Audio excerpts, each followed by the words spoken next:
Hello students, very warm welcome to all of you. Today we have to start a new chapter of physics, magnetic materials. आपण आता magnetic materials या चॅप्टरची study करणार आहोत. तर new चॅप्टरची study heading द्या. तुमच्याकडे ज्या नोट्स आहेत ते नोट्स समोर ठेवा आणि या चॅप्टरच्या आपण डिटेलमध्ये एक एक टर्म स्टडी करू. Magnetic material chapter number 11 magnetic materials. हा तुम्हाला बोर्ड एक्झाममध्ये मॅक्झिमम 5 मार्क्स आणि मिनिमम 4 मार्क्ससाठी विचारला जातो. मॅक्झिमम 5 मार्क्स आणि मिनिमम 4 मार्क्ससाठी विचारलं जाईल. या चॅप्टरमध्ये आपण काय करणार तर ह्या चॅप्टरमध्ये जेवढं काही मटेरियल्स आहेत म्हणजे मॅग्नेटिक मटेरियल्स कसं वर्क करतो, ॲक्च्युली मॅग्नेटिक मटेरियल बनतात कसं आणि ते वर्क कसं करतात याबद्दल डिटेलमध्ये स्टडी करणार आहोत. बरोबर. तुम्हाला माहीत आहे की मॅग्नेट म्हटलं म्हणजे मॅग्नेटला 2 पोल असतात, एक नॉर्थ आणि एक साऊथ पोल. 2 पोल असतील, 2 पोलच्या मधामध्ये दोनही जे पोल असतात प्रत्येक मॅग्नेट हा एक डायपोल असते. त्या मॅग्नेटला तुम्ही कितीही बारीक पीसेसमध्ये कट करा त्याच्या मधामध्ये तो ऑलवेज डायपोलमध्येच राहील. म्हणजे एक नॉर्थ आणि एक काय राहणार साऊथ पोल. हा कितीही म्हणजे कितीही पीसमध्ये कट केलं तरी त्याचा डायपोल चेंज होणार नाही. हा एक मॅग्नेटची एक बेसिक आणि इम्पॉर्टंट प्रॉपर्टी आहे. बरं, मॅग्नेट म्हटला म्हणजे मॅग्नेटमध्ये डायपोल आहे ना, डायपोल आहे म्हटला म्हणजे याचा अर्थ असं की त्या 2 डायपोलच्या मधामध्ये काही ना काही डिस्टन्स असतो आणि जो काही डिस्टन्स असतो त्याच्यापासून बनतो डायपोल मोमेंट. म्हणजे जसं समजा या टाईपचा मॅग्नेट असतो, समजा हा मॅग्नेट आहे, याला बार मॅग्नेट म्हणतात. आणि ह्या बार मॅग्नेट म्हणजे या साईडला नॉर्थ आणि या साईडला जर साऊथ पोल असेल तर ह्या 2 पोलच्या मध्ये एक सेंटर असतो. काय असतो रे? सेंटर. आणि तुम्हाला माहिती आहे की ह्या 2 सेंटरच्या मधामधला जो डिस्टन्स आहे त्याला आपण काय घेतो? 2L. काय घेतो? 2L. तर अशाच टाईपने आपण जसं इलेक्ट्रिक डायपोल स्टडी केला होता, सेम टू सेम मॅग्नेटिक डायपोलचा कन्सेप्ट आहे. फक्त एवढंच डिफरन्स आहे की इलेक्ट्रिक डायपोलचं नोटेशन्स वेगळं असतात आणि तिथे चार्जेस असतात. मॅग्नेटिक डायपोलचे जे काही नोटेशन्स आहेत ते वेगळे म्हणजे त्यांच्या मधामध्ये काय असतात? पोल असतात. या मधामध्ये ह्या दोघांच्या म्हणजे एन आणि एस मीन्स नॉर्थ पोल आणि साऊथ पोल ह्या दोघांच्या मधामध्ये एका पर्टिक्युलर डिस्टन्स असते आणि यांच्या मधामध्ये एक काय राहतो? डायपोल मोमेंट असतो. आणि त्या डायपोल मोमेंटला आपण डिनोट करतो एम बारने. कशाने डिनोट करतो? एम बार. का बरं बार? कारण की या मधामध्ये जो डायपोल मोमेंट आहे त्या डायपोल मोमेंटला एक काय असते? डायरेक्शन असते. आता जे काय डायरेक्शन आहे जनरली मॅग्नेटिक लाईन्स किंवा मॅग्नेटिक फील्ड ही नॉर्थकडून साऊथकडे जाते. कोणाकडे ॲक्ट होतो? नॉर्थकडून साऊथकडे. पण डायपोल मोमेंट त्याच्या अपोजिट डायरेक्शनने ॲक्ट होतो. म्हणजे डायपोल मोमेंट हा कोणाकडे ॲक्ट होतो? साऊथकडून नॉर्थकडे. कोणाकडे? साऊथकडून नॉर्थकडे. म्हणजे डायपोल मोमेंटची जी डायरेक्शन आहे ती आहे साऊथ टू नॉर्थ. आणि ह्या डायपोल मोमेंटला डायरेक्शन असल्या कारणामुळे याला आपण काय म्हणतो? व्हेक्टर फॉर्म म्हणतो. म्हणून डायपोल मोमेंट हा कोणती क्वांटिटी आहे? व्हेक्टर क्वांटिटी आहे. ओके. बरं. तर आपण या चॅप्टरमध्ये खूप काही बेसिक नाही आहे आणि नॉर्मल छोटा मोठा बेसिक आहे जो मी जे टॉपिक होतील त्या टॉपिकसोबत मी त्या बेसिकला तुम्हाला कव्हर करत जाणार. ओके. चला, तर आज आपण फर्स्ट टॉपिक स्टडी करणार आहोत या चॅप्टरचा, तो म्हणजे torque acting on a magnetic dipole in a uniform magnetic field. म्हणजे एखादी युनिफॉर्म मॅग्नेटिक फील्ड असेल. आता मॅग्नेटिक फील्ड म्हणजे काय? तर या साईडला नॉर्थ पोल असेल आणि या साईडला जर साऊथ पोल असेल तर नॉर्थकडून साऊथ पोलकडे कोण ॲक्ट होतात? तर मॅग्नेटिक लाईन्स ॲक्ट होतात आणि त्या मॅग्नेटिक लाईन्समुळे त्यांची काय बनते? मॅग्नेटिक फील्ड बनतं. ती मॅग्नेटिक फील्ड आणि त्या मॅग्नेटिक फील्डमध्ये जर एखादा बार मॅग्नेट जर ठेवलं तर तो जो काही बार मॅग्नेट आहे त्या बार मॅग्नेटला जर आपण त्यामध्ये रोटेट केलं म्हणजे मॅग्नेटिक फील्डला अपोज करणारा गोष्ट जर केलं तर त्या बार मॅग्नेट जर आपण रोटेट केलं तर रोटेट जर केला तर फोर्स नाही लागला तर काय लागतो? टॉर्क लागतो. जो काही टॉर्क लागत आहे तो टॉर्क किती ॲक्ट होईल? काय होईल, मग तो टॉर्क ॲक्ट झाल्याच्या नंतर त्या टॉर्कपासून त्याच्या मधामध्ये होणारा वर्क डन आणि वर्क डन पासून तयार होणारे पोटेन्शियल एनर्जी, ह्या सर्व गोष्टी आपण या टॉपिकमध्ये फाईंड करणार आहोत. ओके, चल, व्हेरी सिम्पल कन्सेप्ट आहे, लक्ष द्या. काय म्हटलं आपण, कन्सिडर युनिफॉर्म मॅग्नेटिक फील्ड. हे जे दिसत आहे हे काय आहे, युनिफॉर्म मॅग्नेटिक फील्ड. युनिफॉर्मचं meaning constant, magnetic field change होणार नाही. युनिफॉर्म मॅग्नेटिक फील्ड आहे आणि त्याच्या आतमध्ये या टाईपने एक काय ठेवलं आहे, बार मॅग्नेट. काय ठेवलं आहे, बार मॅग्नेट. जो काय बार मॅग्नेट ठेवलेला आहे ते बार मॅग्नेटचं असं समजा हा नॉर्थ पोल आहे आणि हा काय आहे, साऊथ पोल आहे. जो काय बार मॅग्नेट आहे त्या बार मॅग्नेटचा हा नॉर्थ आणि हा काय आहे, साऊथ पोल आहे. आता हा नॉर्थ आणि साऊथ पोल म्हटलं म्हणजे याचा अर्थ मॅग्नेटिक फील्ड, ह्या बार मॅग्नेट मधली मॅग्नेटिक फील्ड नॉर्थकडून साऊथकडे ऍक्ट होईल आणि याच्यामध्ये असणारा जो मॅग्नेट डायपोल मोमेंट आहे तो साऊथकडून कोणाकडे ऍक्ट होणार, नॉर्थकडे. आता हा जो काही बार मॅग्नेट आहे हा बार मॅग्नेटला जर आपण मॅग्नेटिक फील्डमध्ये ठेवलं, जसं तुम्ही मॅग्नेटिक कंपासची जी निडल असते जे डायरेक्शन शो करते, बस सेम टू सेम इमॅजिन करा. ते निडलमध्ये समजा बार मॅग्नेट आणि तो आपल्या अर्थच्या मॅग्नेटिक फील्डमध्ये काय होते, रोटेट होतो. आता अर्थची मॅग्नेटिक फील्ड तर फिक्स आहे, ती चेंज होणार नाही. म्हणजे याचा अर्थ मॅग्नेटिक फील्ड कशी झाली, युनिफॉर्म झाले. कसं झालं, युनिफॉर्म. आणि हा जो काय तुमचं डायपोल किंवा बार मॅग्नेट तो काय होणार आहे, रोटेट. आता बार मॅग्नेट जर रोटेट जर होत असेल, बार मॅग्नेट रोटेट होत आहे म्हणजे याचा अर्थ असा की त्याला फोर्स नाही यूज करत आपण. रोटेट होत आहे म्हणजे रोटेशनल मोशन होत आहे आणि रोटेशनल मोशन होत असल्या कारणामुळे त्यामध्ये आपण काय यूज करतो, टॉर्क यूज करतो. काय यूज करतो मुलांना, टॉर्क.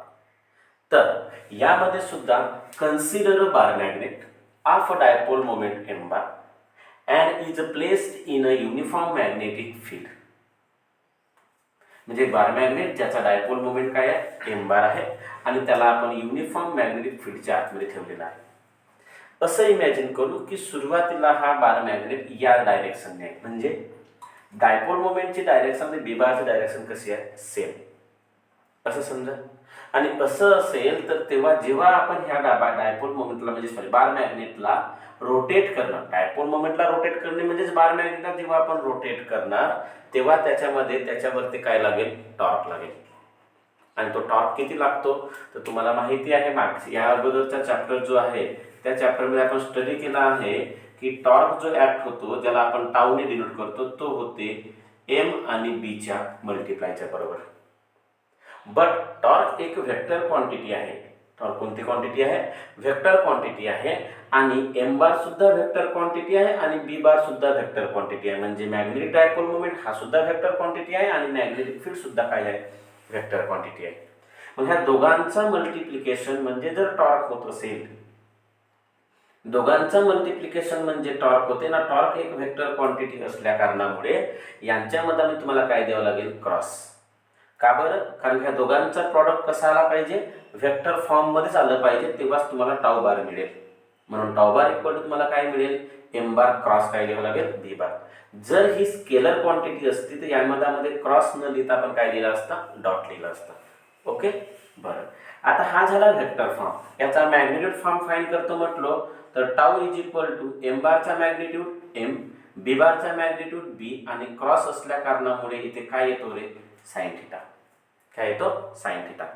तर जो काही बार मॅग्नेट ज्या मॅग्नेटिक फील्डमध्ये रोटेट होईल त्यावेळी त्याच्यावर लागणार टॉर्क किती लागेल, टाऊ किती, M B sine theta.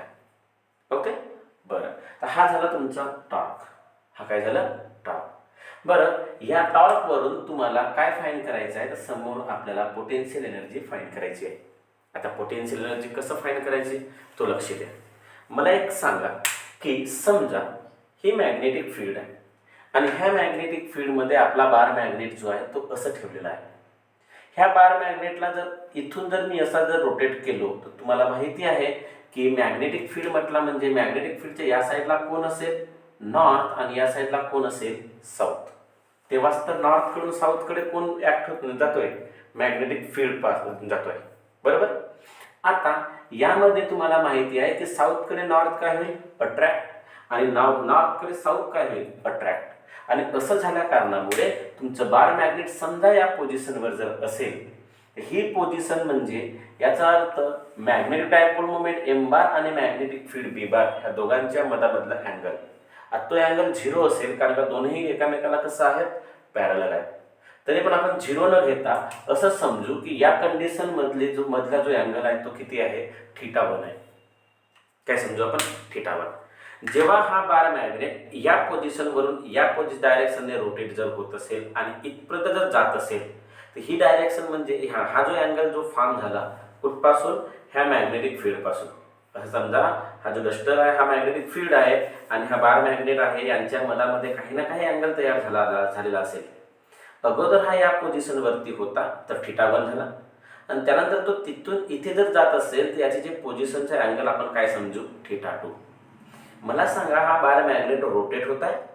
Rotate होत आहे म्हणजे याचा अर्थ असा की मॅग्नेटिक फील्डकडे तो अट्रॅक्ट व्हायला पाहिजे, पण त्याला तो अपोज करत आहे. अपोज करत आहे म्हणजे याचा अर्थ याला काय लावावं लागेल, टॉर्क लावावं लागेल. काय लावावं लागेल, टॉर्क. याला जर टॉर्क लावलं तर जो काही टॉर्क लागत आहे त्या टॉर्क सोबत सोबत तो डिस्प्लेसमेंट पण करत आहे. डिस्प्लेसमेंट करत आहे आणि ह्या मॅग्नेटिक फोर्सला म्हणजे मॅग्नेटिक फील्डला तो काय करताय, अपोज करताय. जेव्हा मॅग्नेटिक फील्डला अपोज करताय आणि टॉर्क बनवत आहे म्हणजे याचा अर्थ हा जो बार मॅग्नेट आहे हा बार मॅग्नेट वर्क करत असेल. काय करत असेल, work. But we know that की हा जो बार मॅग्नेट हा पूर्णच्या पूर्ण एकाच वेळी वर्क नाही करत, तर हा छोटा छोटा वर्क करतो आणि तो छोटाशा वर्कला आपण काय डिनोट करणार, DW. काय डिनोट करणार, DW. आता मला सांगा वर्क डनचा फॉर्म्युला काय असतो जनरली, फोर्स इंटू डिस्प्लेसमेंट. पण तो केव्हा, जेव्हा लिनियर मोशन असेल तेव्हा. आता आपल्या बार मॅग्नेटची मोशन कशी आहे, अँग्युलर. बार मॅग्नेटची मोशन अँग्युलर असल्या कारणामुळे आता जो काही वर्क डन आहे त्या वर्क डन मध्ये फोर्सच्या ठिकाणी मी काय यूज करणार, टॉर्क. आणि लिनियर डिस्प्लेसमेंट न यूज करता मी काय यूज करणार मुलांना, अँग्युलर डिस्प्लेसमेंट. त्याला मी काय लिहिणार, dθ. बरं dθच का बरं, θ का बरं नाही, कारण की जो काही वर्क डन आहे तो वर्क डन कसा होता, छोटासा वर्क डन. वर्क डन छोटा असल्या कारणामुळे डिस्प्लेसमेंट पण कसा होईल, छोटासा होईल. डिस्प्लेसमेंट पण कसा होईल, छोटासा. म्हणून DW is equal to tau into काय मिळाला, dθ. बरोबर. बट मला सांगा हा जो बार मॅग्नेट आहे हा बार मॅग्नेट θ1 पासून θ2 पर्यंत जेव्हा जातोय म्हणजे याचा अर्थ हा एवढा डिस्प्लेसमेंट, टोटल डिस्प्लेसमेंट करतोय. हा जर इथपासून इथपर्यंत टोटल डिस्प्लेसमेंट जर करत जर असेल म्हणजे याचा अर्थ असा हा इथपासून इथपर्यंत टोटल वर्क डन करेल आणि तो total work done is stored in the form of potential energy. म्हणजेच आपल्याला माहित आहे की पोटेन्शियल एनर्जी ज्याला आपण यू ने डिनोट करतो, कशाची, डायपोल मोमेंटची. ही पोटेन्शियल एनर्जी कोणाच्या बरोबर असेल, टोटल होणाऱ्या वर्क डनच्या बरोबर. बरं वर्क डन कुठपासून कुठपर्यंत होत आहे, या पोझिशन पासून या पोझिशन पर्यंत म्हणजे θ1 पासून θ2 पर्यंत. बरोबर. मग टोटल वर्क डन जर काढायचं असेल तर ह्या छोट्याशा वर्क डनला काय करावं लागेल रे, इंटिग्रेट करावं लागेल छोट्याशा वर्क डनला. बरं कुठपासून, θ1 पासून ते θ2 पर्यंत. मग हे DW ची व्हॅल्यू आपण पुट करणार इंटिग्रेशन मध्ये, ते इंटिग्रेशन मध्ये पुट करणार DW is equal to tau into dθ of limit θ1 to θ2. Okay. बरं. So equal to integration of limit tau आणि टाऊची व्हॅल्यू किती मिळालेली आहे, MB sin θ. म्हणून मी टाऊच्या ठिकाणी काय लिहिणार, MB sin θ into dθ of limit θ1 to θ2. बरोबर.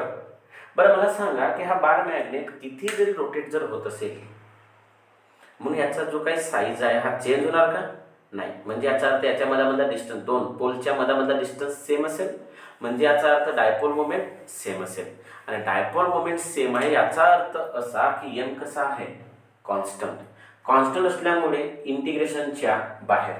बरं सुरुवातीलाच सांगितलं आणि आपल्या हेडिंगमध्ये पण लिहिलं आहे मॅग्नेटिक फील्ड कशी आहे, युनिफॉर्म. युनिफॉर्म मॅग्नेटिक फील्ड असल्यामुळे बी सुद्धा कॉन्स्टंट इंटिग्रेशनच्या बाहेर. मग इथे काय होईल, साइन θ. आणि साइन θचं इंटिग्रेशन काय होते, minus cos θ of limit θ1 to θ2. बरोबर. लिमिट पुट करा तुम्हाला पोटेन्शियल एनर्जी मिळेल. बरे मायनस साइन बाहेर काढतो, मायनस साइन बाहेर काढलो तर minus M B cos theta राहील. काय राहणार? Cos theta. कॉस थिटा जर आहे तर लिमिट जर पुट केलं तर हाच तुम्हाला काय मिळेल? Cos upper limit cos theta 2 minus lower limit cos theta 1. तर अशा टाईपने तुम्हाला काय मिळेल? पोटेन्शियल एनर्जी मिळेल. बरोबर. आता ही जे पोटेन्शियल एनर्जी आहे, ही पोटेन्शियल एनर्जी म्हणजे minus M B cos theta 2 minus cos theta 1 मिळाली. आता ह्या पोटेन्शियल एनर्जीला फाईंड करायचं आहे वेगवेगळ्या पोझिशनवर. म्हणजे बार मॅग्नेट जर मॅग्नेटिक फील्ड सोबत पॅरललमध्ये असेल तर, परपेंडिक्युलरमध्ये असेल तर, किंवा अँटी पॅरलल असेल तर, अशा वेळी तुमची पोटेन्शियल एनर्जी काय राहील हे फाईंड करायची आहे. पण ही फाईंड करण्या अगोदर तुम्हाला या पोटेन्शियल एनर्जीला आपल्याला सॉल्व करायला कसं इझी जाईल ॲज पर कन्व्हिनियन्स, त्या टाईपने तुम्हाला याला अरेंज करावं लागेल. अरेंज करण्यासाठी एक गोष्ट लक्षात ठेवा, इनिशियल पोटेन्शियल एनर्जी हे 0 मिळेल असंच फाईंड करायचं. म्हणजे इनिशियल पोटेन्शियल एनर्जी 0 राहील त्या पोझिशनपासूनच सुरुवात करा आणि पोटेन्शियल एनर्जीला काय करायचं? फाईंड करायचं. क्लिअर? तर असं समजा की इनिशियल पोटेन्शियल एनर्जी केव्हा 0 येऊ शकतो? जेव्हा थिटाची व्हॅल्यू 90 डिग्री असेल. बरं का? बरं कारण की कॉस थिटा काय होतो, कॉस 90 काय होईल? 0. आणि जेव्हा कॉस 90 0 होईल म्हणजे तिथली पोटेन्शियल एनर्जी आपण काय कन्सिडर करणार? 0. म्हणून इनिशियली असं समजा की जो काय तुमचं बार मॅग्नेट आहे तो बार मॅग्नेट मॅग्नेटिक फील्डला कसा आहे? परपेंडिक्युलर. मॅग्नेटिक फील्डला परपेंडिक्युलर म्हणजे तो इनिशियल नाही, ज्या पोझिशनवर आहे ती पोझिशन ही आहे असं समजा. आता ही जर इनिशियल पोझिशन जर असेल म्हणजे याचा अर्थ या दोघांच्या मॅग्नेटिक फील्ड आणि मॅग्नेटिक डायपोल मोमेंटच्या मधामध्ये अँगल किती असेल? 90 डिग्री असेल.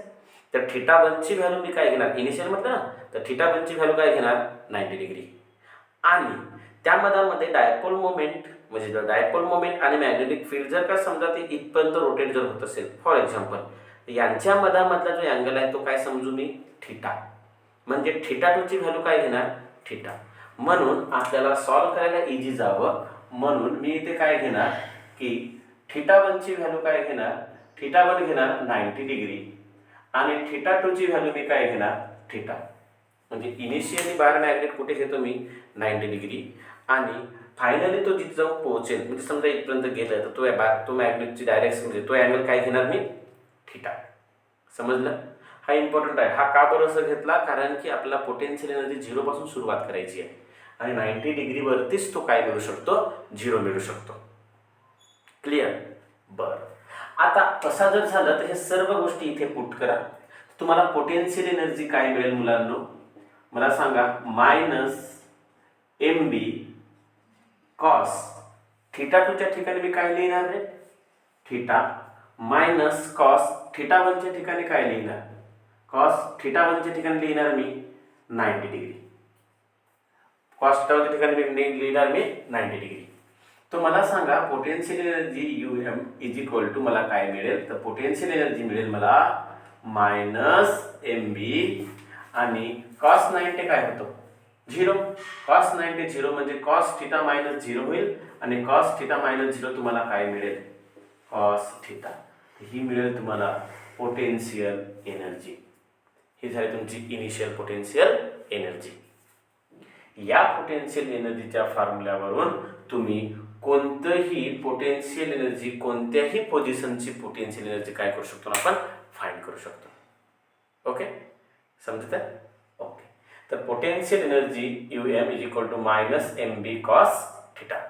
Potential energy U M equal to काय मिळेल? Minus M B cos theta मिळालं. आता आपण आपल्या बार मॅग्नेट जो आहे त्या बार मॅग्नेटला डिफरंट पोझिशनवर शिफ्ट करायचं. डिफरंट पोझिशनवर शिफ्ट करू आणि आपण त्यात तिथली पोटेन्शियल एनर्जी फाइंड करू. आहे की नाही?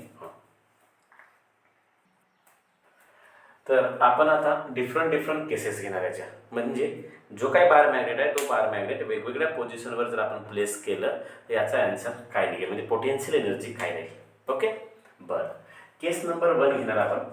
केस नंबर 1 असं समजू की M bar and B bar are parallel to each other. Means magnetic field आणि डायपोल मोमेंट दोघांची डायरेक्शन कशी असेल? सेम. दोघांची डायरेक्शन जर सेम असेल तर अशा वेळी दोघांच्या मधामधला अँगल काय असेल मुलांना? जेव्हा डायरेक्शन सेम असते तेव्हा दोघांच्या मधामधला अँगल काय राहते, 0. अँगल जर 0 असेल तर इथली पोटेन्शियल एनर्जी काय होईल, तर पोटेन्शियल एनर्जी होईल UM is equal to minus MB cos थिटाच्या ठिकाणी 0 होईल. तर मला सांगा UM is minus MB cos 0. Cos 0 म्हणजे काय होतो रे, 1. कॉस 0 म्हणजे काय होतं, 1. आता 1 इंटू मायनस MB म्हणजेच काय होईल, मायनस MB. काय मिळेल, मायनस MB, आहे की नाही. आता मायनस MB मिळालं. नंबर 2 आपण काय बघणार की समजा M bar and B bar are anti parallel. कसं असेल रे, अँटी पॅरलल. अँटी पॅरलल म्हणजे याचा अर्थ थिटाची व्हॅल्यू किती, 180 डिग्री. म्हणजे काय म्हटलं की बार मॅग्नेट आणि मॅग्नेटिक फील्ड जेव्हा या पोझिशनवर असेल, डायपोल मोमेंट आणि मॅग्नेटिक फील्ड जर या पोझिशनवरती असेल तर दोघांची डायरेक्शन काय झाली, सेम. दोघांची डायरेक्शन सेम असल्यामुळे दोघांच्या मधामधला अँगल 0 म्हणजे हे पॅरलल झालेत. याला जर मी रोटेट केलो तर हे काय झाले, अँटी पॅरलल. अँटी पॅरलल झाल्या कारणामुळे यांच्या मधामधला अँगल काय घेणार, 180 डिग्री. 180 डिग्री असल्या कारणामुळे मला सांगा potential energy UM equal to minus MB cos 180 degree येईल. असं आल्या कारणामुळे UM equal to minus MB cos 180 म्हणजे काय होतो रे, कॉस 180 म्हणजे होतो -1. काय होईल, -1. मायनस मायनस प्लस, तर UM इक्वल टू तुम्हाला काय मिळेल, MB. UM इक्वल टू काय मिळेल, MB. तिसरी काय कंडिशन आहे, तिसरी पॉसिबिलिटी काय आहे, तिसरी पॉसिबिलिटी असं आहे की M bar is perpendicular to B bar. म्हणजेच याचा अर्थ M बार आणि B बार एकामेकाला कसं असणार, परपेंडिक्युलर. म्हणजे यावेळी यांच्या मधामधला अँगल किती असेल, 90 डिग्री. काय असेल, 90 डिग्री असेल. यांच्या मधामधला अँगल 90 डिग्री असल्या कारणामुळे UM equal to minus MB cos ह्या थिटाच्या ठिकाणी काय पुट करणार रे, 90. आणि कॉस 90 किती होतो, 1. सॉरी कॉस 90 काय होतो, 0. कॉस 90 0 म्हणजे 0 इंटू मायनस MB. तर UM इक्वल टू तुम्हाला काय मिळेल, 0. UM इक्वल टू तुम्हाला काय मिळेल, 0. तर या मधामध्ये आपण काय बघितलं तर तीनही वेगवेगळ्या पोझिशनवरच्या जर बार मॅग्नेटला मॅग्नेटिक फील्ड सोबत वेगवेगळ्या पोझिशन सोबत प्लेस केलं तर पोटेन्शियल एनर्जी काय असेल. तर मॅग्नेटिक फील्ड म्हणजेच मॅग्नेट डायपोल मोमेंट आणि magnetic field are parallel to each other, then the potential energy is negative. The magnetic dipole moment and magnetic field are anti-parallel to each other, then the potential energy is positive. And magnetic field and magnetic dipole moment are perpendicular to each other, so magnetic field, potential energy is 0. So the magnetic dipole moment and magnetic field are parallel to each other, the potential energy is minimum. Negative चा meaning कसा आहे, minimum. Both are perpendicular to each other, then the potential energy is 0.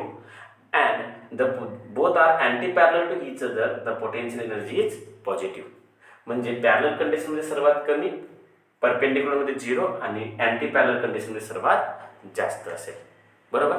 तर अशा टाइपने आपण काय study केला आज, torque acting on a magnetic dipole in a uniform magnetic field. Clear झालं, समजलं. नसेल समजलं तर रिपीट व्हिडिओला आणखी एकदा रिपीट करून बघायचं आणि क्लिअर करायचं, पण टॉपिकला समजून घ्यायचं पूर्ण. ओके, बरं. आता ह्या व्हिडिओमध्ये आपण जो टॉपिक बघितला आहे हा टॉपिकला सर्व क्लिअर करा. बरोबर. बरं, चला. तर आपण हा जो काही बार मॅग्नेट बघितलं म्हणजे टॉर्क बघितलं, टॉर्कवरून पोटेन्शियल एनर्जी बघितलं. आता आपण या मधामध्ये जर हा बार मॅग्नेट, एखादा बार मॅग्नेट मॅग्नेटिक फील्डच्या आतमध्ये ठेवलं जर असेल तर अशा वेळी त्याला जर आपण रोटेट जर केला तर तो अँग्युलर ॲक्सेलरेशन करेल. आणि जेव्हा अँग्युलर ॲक्सेलरेशन करेल तर तशा वेळी त्याच्या टाइम पिरियडचा फॉर्म्युला काय होईल तो आपण आता नेक्स्ट टॉपिक घेऊ. कंटिन्यूमध्ये आपण नेक्स्ट टॉपिक घेणार आहोत, time period of bar magnet किंवा time period of angular acceleration. Okay, बघा आपण टाइम पिरियड काय स्टडी केला. आता अँग्युलर ऑसिलेशन जर होईल तर अशा वेळी टाइम पिरियड काय असेल, टाइम पिरियड काय राहील तो आपण फाइंड करायचा आहे. या अगोदर तुम्हाला समजलं पाहिजे की अँग्युलर ऑसिलेशन कसं होईल. याआधी तुम्हाला समजलं पाहिजे की अँग्युलर ऑसिलेशन आपण कसं करणार. अँग्युलर ऑसिलेशन होईल कसं. समजा एक बार मॅग्नेट आहे आणि मॅग्नेटिक फील्डच्या आतमध्ये ठेवला आहे. आता बार मॅग्नेट आहे, मॅग्नेटिक फील्डच्या आतमध्ये ठेवला आहे आणि याला जर आपण रोटेट जर केलं तर इथपर्यंत रोटेट होईल.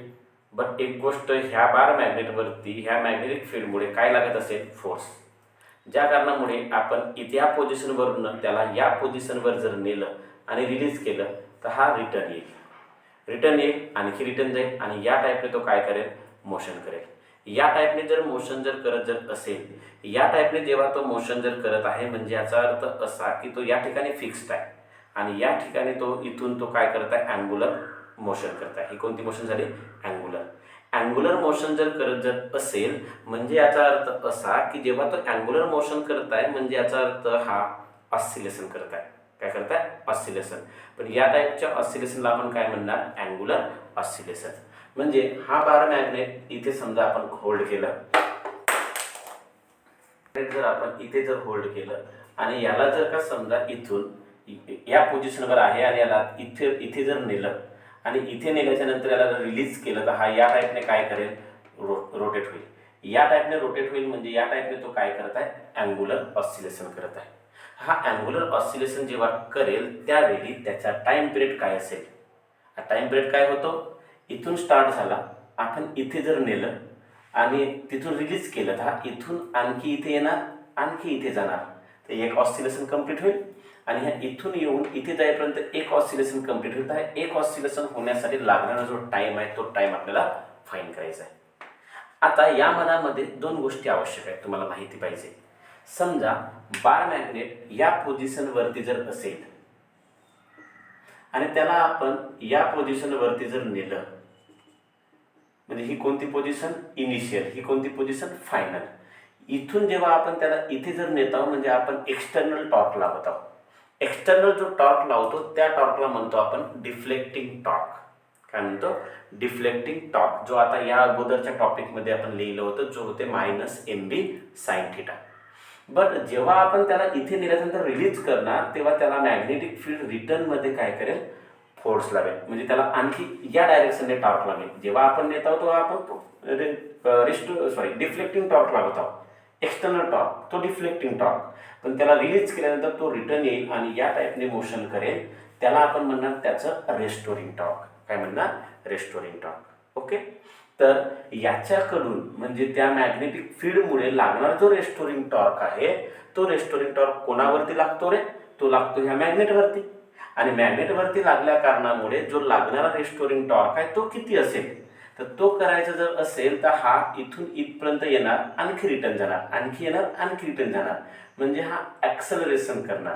काय करणार, ॲक्सेलरेशन. आणि हा कोणता ॲक्सेलरेशन असतो, अँग्युलर ॲक्सेलरेशन, ज्याला आपण कशाने डिनोट करतो, अल्फाने. कशाने डिनोट करतो आपण, अल्फाने. त्याला आपण अल्फाने काय करणार, डिनोट करतो. बरं मला सांगा, जेव्हा हा बार मॅग्नेट असेल तर बार मॅग्नेटचा काहीतरी मास असेल. जो काही मास असेल, मला एक गोष्ट सांगा की ह्या बार मॅग्नेटचा मास असेल पण हा तर अँग्युलर मोशन करत आहे आणि अँग्युलर मोशन करते वेळी याचा आपण मास कन्सिडर नाही करत, याचा आपण मोमेंट ऑफ इनर्शिया कन्सिडर करतो. म्हणजे याचा जेव्हा आपण काय फाइंड करणार, रेस्टोरिंग टॉर्क. काय फाइंड करणार, रेस्टोरिंग टॉर्क फाइंड करणार. रेस्टोरिंग टॉर्क म्हणजे काय असेल, टाऊ. काय असेल, टाऊ. आणि तो किती होणार, त्याचा फॉर्म्युला आपण फर्स्ट चॅप्टर रोटेशनल डायनामिक्स मध्ये स्टडी केला होता, तो होतो आय अल्फा. काय होतो, आय अल्फा. म्हणजे याचा अर्थ असा की आय म्हणजे काय, तर त्या बार मॅग्नेटचा moment of inertia, rotational motion करत असल्यामुळे, आणि अल्फा म्हणजे त्याचं अँग्युलर ॲक्सेलरेशन. तर टाऊ इज इक्वल टू काय मिळेल, I alpha. So tau is equal to I into alpha. Alpha म्हणजे काय, तर अल्फा म्हणजे होतो D square theta divided by D T square. Theta means angular displacement, तर D square theta divide by D T square म्हणजे काय होतो, tau. आता हे तुम्हाला माहिती आहे की अल्फा म्हणजे काय होतो, D square theta divide by D T square. तर हा जो तुम्हाला मिळाला याला इक्वेशन नंबर 1 देऊ आपण. ह्याला म्हणू आपण रेस्टोरिंग टॉर्क. याला काय म्हणू आपण, रेस्टोरिंग टॉर्क. बरं, जेवढा आपण रेस्टोरिंग टॉर्क लागेल, बरं मी ह्या बार मॅग्नेटला इथपर्यंत जर नेलो म्हणजे त्याला डिफ्लेक्ट केलं होतं आणि डिफ्लेक्ट केल्यामुळे त्याच्यावरती काय लागेल, डिफ्लेक्टिंग टॉर्क सुद्धा लागेल. काय लागणार, डिफ्लेक्टिंग टॉर्क. आता डिफ्लेक्टिंग टॉर्क किती असेल तर तुम्हाला माहिती आहे की आपण जर इथपासून इथपर्यंत जर त्याला नेत आहोत म्हणजे मॅग्नेटिक फील्ड त्याला अपोजिट फोर्स लावणार आहे, पण त्या अपोजिट टॉर्क लावणार आहे, त्या टॉर्कच्या अपोजिट डायरेक्शनने आपण टॉर्क लावत आहोत. आणि आपण जो टॉर्क लावतो तो त्या डायरेक्शनच्या म्हणजे मॅग्नेटिक फील्डच्या डायरेक्शनला अपोज करणारा टॉर्क असल्या कारणामुळे तो जो टॉर्क आहे त्या टॉर्कचा फॉर्म्युला आपण मायनसमध्ये लिहितो. मायनसचा मिनिंग टॉर्क काय होता, अपोज, ज्याची व्हॅल्यू काय असेल, एम बी साइन थिटा. हा जो आहे हा कोणता टॉर्क आहे, डिफ्लेक्टिंग. आणि हा जो टॉर्क आहे हा कोणता टॉर्क आहे, रेस्टोरिंग टॉर्क. बरोबर. बरं, बार मॅग्नेटला जर आपण या पोझिशनवरून या पोझिशनवर जर नेत आहोत म्हणजे याचा अर्थ असा की जेवढा आपण डिफ्लेक्टिंग टॉर्क लावतो तेवढाच त्याच्यावरती काय लागतो, रेस्टोरिंग टॉर्क लागतो. जेवढा आपण डिफ्लेक्टिंग टॉर्क लावू तेवढंच काय लागतो, रेस्टोरिंग टॉर्क लागतो. म्हणजे याचा अर्थ असा की मी इथे लिहू शकतो रेस्टोरिंग टॉर्क. काय लिहू शकतो, रेस्टोरिंग टॉर्क इक्वल टू कोण असेल, डिफ्लेक्टिंग टॉर्क. रेस्टोरिंग टॉर्कच्या बरोबर कोण असेल, डिफ्लेक्टिंग टॉर्क. दोन्ही काय असणार, इक्वल. बरं, रेस्टोरिंग टॉर्क किती, तर रेस्टोरिंग टॉर्क आहे I D square theta divided by D T square equal to deflecting torque किती, minus M B sine theta. बरं, मला एक सांगा की या मधामध्ये हा रेस्टोरिंग टॉर्क आणि डिफ्लेक्टिंग टॉर्क इक्वल आहे, समजलं. रेस्टोरिंग टॉर्क आणि डिफ्लेक्टिंग टॉर्क इक्वल आहे याचा अर्थ असा की जेवढा टॉर्क आपण लावत आहोत त्याच्या अपोजिट डायरेक्शन तेवढाच टॉर्क म्हणजे जेवढा आपण डिफ्लेक्टिंग टॉर्क लावणार तेवढाच त्याच्यावरती काय लागणार, रेस्टोरिंग टॉर्क लागेल. म्हणून मी दोघांना काय केलं, इक्वल. आता मला इथे सांगा I D square theta divide by D T square equal to minus M B sine theta. But एक गोष्ट लक्षात ठेवा, आपण खूप मोठा डिफ्लेक्शन नाही करत, आपण छोटासा डिफ्लेक्शन करतो. आणि छोटासा डिफ्लेक्शन केल्या कारणामुळे थिटा इज व्हेरी स्मॉल. छोटासा डिफ्लेक्शन असल्यामुळे थिटा कसा घेणार, व्हेरी स्मॉल. आणि थिटा व्हेरी स्मॉल असल्या कारणामुळे तुम्हाला माहिती आहे साइन थिटा हा नियरली इक्वल कोणाच्या घेतो आपण, थिटाच्या. ऑस्सिलेशन चॅप्टर मध्ये पण बघितलं होतं. जेव्हा थिटा व्हेरी स्मॉल असेल तेव्हा साइन थिटा नियरली इक्वल काय घेतो आपण, थिटा. असं घेतल्या कारणामुळे हा जो एक्सप्रेशन आहे हा एक्सप्रेशन काय बनेल, तर हा बनेल I D square theta divided by D T square equal to minus M B sine थिटाच्या ठिकाणी कोण लिहिणार, थिटा लिहिणार. काय लिहिणार, थिटा. बरं, का बरं असं लिहिलं, समजलं काय, का बरं, कारण बिकॉज की theta is very small. Theta खूप स्मॉल असल्या कारणामुळे साइन थिटाची व्हॅल्यू आपण नियरली इक्वल टू काय घेतो, थिटा घेतो. तर मग I D square theta divide by D T square equal to minus M B theta येईल. बरं, आय जर इकडे घेऊन गेला आपण तर इथे काय उरेल रे, इथे उरणार D square theta divided by D T square equal to minus M B theta आहे. पण हा आय इकडे आल्या कारणामुळे याच्या डिवाइड मध्ये जाणार, तर मायनस एम बीच्या डिवाइड मध्ये मी लिहितो आय इंटू काय होईल, थिटा. काय लिहिला, थिटा. बरं, याला आपण मी सेपरेट करून घेतो, तुम्हाला सॉल्व्ह करायला इझी जाईल. म्हणजे इथे तुम्हाला काय मिळेल, D square theta divide by D T square equal to minus M B divide by I into theta मिळालं. बरं, हा जो आता दिसत आहे हा झाला अँग्युलर एस एच एमचा फॉर्म्युला. कोणाचा फॉर्म्युला झाला, हा अँग्युलर एस एच एम. याला आपण म्हणू शकतो differential equation of angular S H M. म्हणजेच अँग्युलर सिंपल हार्मोनिक मोशनचा डिफरन्शियल इक्वेशन आपण याला म्हणू शकतो. बरं, आपल्याला आपल्या हेडिंगमध्येच लिहिलं आहे. बरं, क्वेश्चन कसा येतो याच्यावरती, derive an expression for time period of a angular oscillation of a bar magnet. Clear, okay.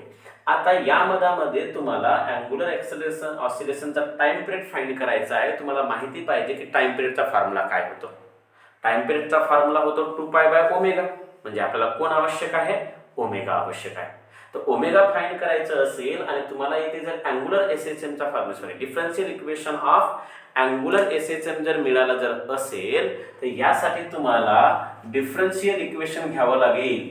Differential equation of linear एसएचएमचा फॉर्म्युला घ्यावा लागेल. जेव्हा तुम्ही लिनियर एसएचएम ला अँग्युलर एसएचएम सोबत कंपेअर करणार त्यावेळी तुम्हाला इझिली ओमेगा मिळेल आणि ओमेगा मिळाला तर टाइम पिरियड मिळेल. बघा बरं कसं करणार. लिनियर एसएचएमचा डिफरन्शियल इक्वेशन काय होतो तो होतो D square X by D T square equal to minus omega square X. काय होतो D square X by D T square equal to minus omega square X होतो का. तर मग असा जर होत असेल तर मला सांगा डिफरन्शियल इक्वेशन आणि हा सेम आहे फक्त हा अँग्युलरचा आहे आणि हा लिनियरचा आहे. इथे मायनस आहे तर इथे पण मायनस आहे. इथे एक्स एक्स म्हणजे डिस्प्लेसमेंट ऑफ लिनियर एसएचएम आणि थिटा म्हणजे डिस्प्लेसमेंट ऑफ अँग्युलर एसएचएम. मग मला सांगा रे दोघांनाही जर आपण कम्पेअर जर केलं तर ह्या ओमेगा स्क्वेअरच्या ठिकाणी काय येतोय तर therefore omega square equal to तुम्हाला मिळेल M B divided by I मिळेल. कारण की ओमेगा स्क्वेअरच्या ठिकाणी काय आहे M B divided by I. But आपल्याला ओमेगा स्क्वेअर नाही आपल्याला ओमेगा पाहिजे आहे. ओमेगा पाहिजे असल्या कारणामुळे taking square root on both side काय करणार मुलांनो taking square root on both side. Taking square root on both side जर केलं तर omega is equal to under root of M B divided by I मिळेल. काय मिळेल under root of M B divide by I. हा काय झालं omega. काय झालं ओमेगा. त्यानंतर मला सांगा नाव तुम्हाला क्वेश्चन मध्ये विचारला आहे टाइम पिरियड आणि टाइम पिरियडचा फॉर्म्युला होतो 2 पाय बाय ओमेगा. काय होतो मुलांनो 2 पाय बाय ओमेगा. मग मला सांगा 2 पाय डिवायडेड बाय ओमेगा ना ओमेगाच्या ठिकाणी आपण काय लिहिणार आपण लिहिणार M B divided by I. काय लिहिणार मुलांनो M B divided by I. M B divided by I लिहिलं तर टी इज इक्वल टू याला जर मी सिम्प्लिफाय केलं थोडं तर 2 पायच्या मल्टिप्लाय मध्ये जर अंडर स्क्वेअर रूट लिहायचं असेल तर स्क्वेअर रूट ऑफ जो डिवाइड मध्ये आहे त्याला जर मल्टिप्लाय मध्ये लिहायचं असेल तर यावेळी अशा वेळी तुम्हाला ह्या दोघांना काय करावं लागतो रेसिप्रोकल आणि रेसिप्रोकल केल्यामुळे एम बी डिवाइड बाय आयचं काय बनेल I divided by M B. काय बनेल I divided by M B. अशा टाइपने तुम्हाला अँग्युलर ऑसिलेशनच्या टाइम पिरियडचा फॉर्म्युला मिळेल. बरं यामध्ये टी म्हणजे टाइम पिरियड आय म्हणजे करंट नाही I means moment of inertia. M म्हणजे मास नाही एम म्हणजे डायपोल मोमेंट आणि बी म्हणजे magnitude of magnetic field. Okay तर अशा टाइपने आपण काय फाइंड केला टाइम पिरियड फाइंड केला. क्लिअर. ओके तर आता ही व्हिडिओ मोठी झालेली आहे तर आपण आजच्या क्लासमध्ये 2 टॉपिक बघितलं. आज आपण इथपर्यंतच थांबवणार. याच्यानंतर तुम्हाला ओरिजिन ऑफ मॅग्नेटिझम आहे बरोबर तो जो टॉपिक आहे तो आपण नेक्स्ट व्हिडिओमध्ये घेऊ. ओके तोपर्यंत टेक केअर बाय.